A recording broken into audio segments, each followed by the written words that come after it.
একটা ধীর স্থির কচ্ছপ কিভাবে বনের সব থেকে ছটপটে খরগোশকে দৌড় প্রতিযোগিতায় হারিয়ে দিল, চলো দেখে নি সেই মজার গল্পটা।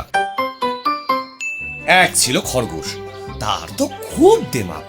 সে বনের সবাইকে বলে বেড়াতো, আমার মতো জোরে কেউ তো দৌড়াতে পারে না। তাই দেখে আমাদের কচ্ছপ মিটি মিটি হাসতো। একদিন খরগোশ কচ্ছপের হাসি দিকে রেগে গিয়ে বলল, হাসছো যে বড়, সাহস থাকতে চলো দেখি একটা দৌড় প্রতিযোগিতা হয়ে যাক। শুরু হলো দৌড়। বনের সব পশু পাখি এক জায়গায় হলো, আর খরগোশ 1, 2, 3 লাফে বনের অর্ধেকটা পার হয়ে গেল।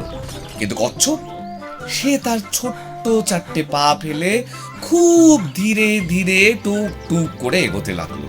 খরগোশ পিছনে ফিরে কচ্ছপকে দেখতেই পেল না।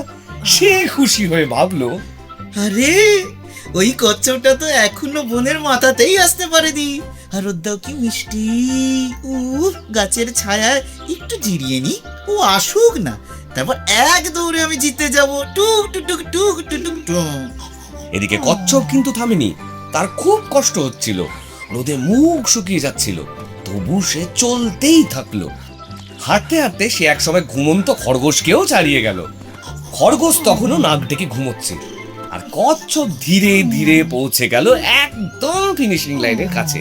হঠাৎ খরগোশের ঘুম ভাঙলো। সে ধরপড় করে ঘুম থেকে উঠে দেখলো আশেপাশে তো কচ্ছপ কেউ নেই। তারপর সে প্রাণপণে দৌড় দিল গন্তব্যের দিকে, কিন্তু গিয়ে দেখে বনের সব পশু পাখি কচ্ছপের জন্য হাততালি দিচ্ছে, আর কচ্ছপ দৌড়ে খরগোশকে হারান হারিয়ে দিয়েছে। তাহলে দেখলে তো বন্ধুরা, যারা কাজ শুরু করে মাঝপথেই ছেড়ে দেয় তারা কিন্তু কোনো দিন জিততে পারে না।